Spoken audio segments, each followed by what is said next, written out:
श्री रामचरितमानस में केवट प्रसंग आता है। केवट प्रसंग में गोस्वामी जी ने मानस में केवट जी के प्रसंग को बड़े ही मार्मिक शब्दों में वर्णन किया है। सुमंत्र जी से विदा लेकर राम प्रभु गंगा जी के पावन तट पर आए। अब प्रश्न यह था कि उस पार कैसे जाएं। प्रभु इधर उधर देखते हैं, पर वहां सिर्फ एक मल्लाह दिखाई दिया। वहां दूसरा कोई मल्लाह नहीं था। गोस्वामी जी चौपाई में लिखते हैं कि मागी नाव न केवट आना, कहीं तुम्हार मरम में जाना। चौपाई कहती है कि प्रभु ने नाव मांगी और केवट जी नहीं आए।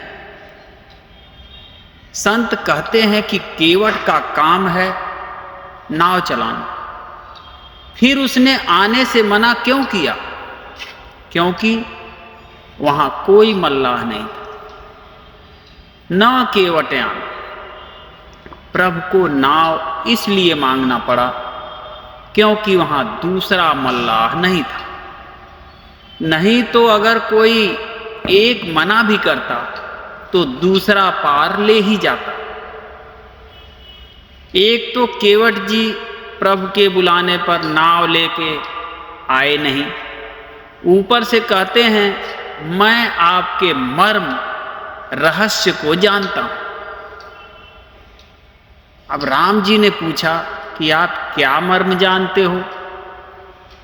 तो केवट जी बोले, प्रभु लोग कहते हैं कि आपके चरणों में जो रज धूल लगी है वो किसी साधारण रज नहीं है, उसमें कोई मनुष्य बनाने की कोई औषधि है। चरण कमल रज कहूँ सब कहीं, अमानुष करनी मूरी कछु अहई।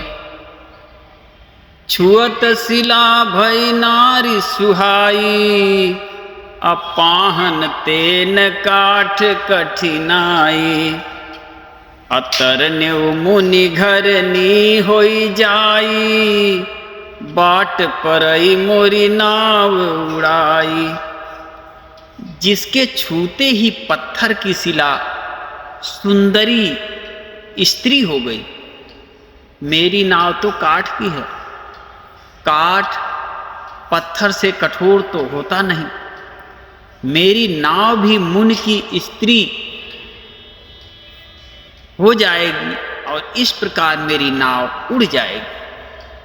मैं लुट जाऊं अथवा रास्ता रुक जाएगा जिससे आप पार न हो सकेंगे और मेरी रोजी रोटी मारी जाएगी। मेरा कमाने खाने का आधार ही चला जाएगा। यही प्रतिपालूं सब परिवारू, नहीं जानऊं कछु और कबारू। अजो प्रभु पार अवसि गा चहु, मोहि पद पदुम पखारन कहू।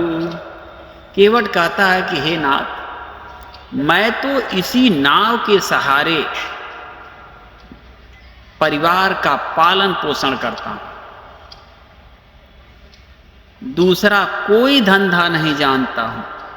हे प्रभु, यदि आप अवश्य ही पार जाना चाहते हो तो मुझे पहले अपने चरण कमल पखार लेने दो, धो लेने के लिए आज्ञा दीजिए। गोस्वामी जी कवितावली में लिखते हैं, केवट जी प्रभु राम जी से बोले कि पात भरी सहरी सकल सुत बारे बारे, केवट के जाति हमसे वेद ना पढ़ाई हों, सब परिवार में रोया ही लागी राजा जू हों। दीन वित्तहीन कैसे दूसरी गढ़ाई हों, गौतम की घरनी ज्यों तरनी तरेगी मेरी, प्रभु सो निषाद होई के बाद ना बढ़ाई हों। तुलसी के ईस राम रावरो सो साची कहो, बिना पग धोए नाथ नाव ना चढ़ाई हों, बिना पग धोए नाथ नाव ना चढ़ाई हों। केवट जी बोले कि हे प्रभु, मेरे छोटे छोटे बच्चे हैं, मैं केवट की जात का हूँ, मुझे वेद भी पढ़ना नहीं आता कि उसी से कुछ कमा लूँगा। मेरा पूरा परिवार इसी नाव पर आश्रित है, मेरे पास इतना धन भी नहीं है कि मैं दूसरी नाव बनवा लूँ। गौतम की स्त्री की तरह मेरी नाव को मैं स्त्री नहीं बनने दूंगा। मैं निषाद हूँ, ज़्यादा बात बढ़ाकर नहीं बोलूँगा, पर हे राघव जी, आपकी कसम खाता हूँ कि जब तक आप पाँव नहीं धुला लेते, मैं आपको पार नहीं ले जाऊंगा। सुन केवट के बैन प्रेम लपेटे अटपटे, बिहसे करुणा ऐन चितई जानकी लखन तब। केवट के प्रेम में लपेटे हुए अटपटे वचन सुनकर करुणा धाम श्री रामचंद्र जी जानकी जी और लक्ष्मण जी की ओर देखकर हंसे। अरे कृपा सिंधु बोले मुस्काई, सोई करु जेहि तब नाव न जाई। बेगियानु जल पाय पखारू, होत विलंब उतारहि पारू। कृपा के समुद्र श्री रामचंद्र जी केवट से मुस्कुरा कर बोले कि भाई, तू वही कर जिससे तेरी नाव ना जाए। जल्दी पानी ला और पैर धो ले, देर हो रही है, पार उतार दे। पद नख निरखी देव सरि हरसी, असुनि प्रभु बचन मोह मति करसी। केवट राम रजाय सुपावा, पानी कठवता भरी लैयावा। प्रभु के इन वचनों को सुनकर गंगा जी की बुद्धि मोह से खिंच गई थी कि ये साक्षात भगवान होकर भी पार उतारने के लिए केवट का निहोरा कैसे कर रहे हैं। परंतु समीप आने पर अपनी उत्पत्ति के स्थान पद नखों को देखते ही उन्हें पहचानकर देव नदी गंगा जी हर्षित हो गईं। वे समझ गईं कि भगवान नर लीला कर रहे हैं। इससे उनका मोह नष्ट हो गया और इन चरणों का स्पर्श प्राप्त करके मैं धन्य हूँ, यह विचार कर वे हर्षित हो गईं। केवट श्री रामचंद्र जी की आज्ञा पाकर कठौते में जल भरकर ले आए।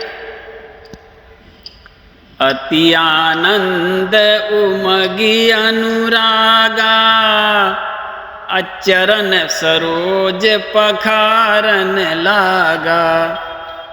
बरसि सुमन सुर सकल सिहाही, एहि सम पुण्य पुंज को नाही। केवट अत्यंत आनंद और प्रेम में उमंग कर वह भगवान के चरण कमल धोने लगा। सब देवता फूल बरसाकर सिहाने लगे कि इसके समान पूर्ण की रास कोई नहीं है। पद पखार जल पान करी आप सहित परिवार, अब पितर पारु कई प्रभु ही पुनि मुदित गयौ ले पार। केवट जी प्रभु के चरणों को धोकर और सारे परिवार सहित स्वयं उस जल चरणोदक को पीकर पहले उस महान पूर्ण के द्वारा अपने पितरों को भवसागर से पार कर फिर आनंद पूर्वक प्रभु श्री रामचंद्र जी को गंगा जी के पार ले गया। ए मित्रों, केवट प्रसंग की छोटी सी कथा आपको सुनाए हैं श्री रामचरितमानस। अब बोलिए सियावर रामचंद्र भगवान की जय, और कमेंट बॉक्स में जय श्री राम लिखना ना भूलें, और हमारे चैनल पर नए आए हैं तो सब्सक्राइब और लाइक करना ना भूलें। फिर मिलते हैं अगली रोचक जानकारी, कहानी, कविता, भजन के साथ। तब तक के लिए जय श्री राम।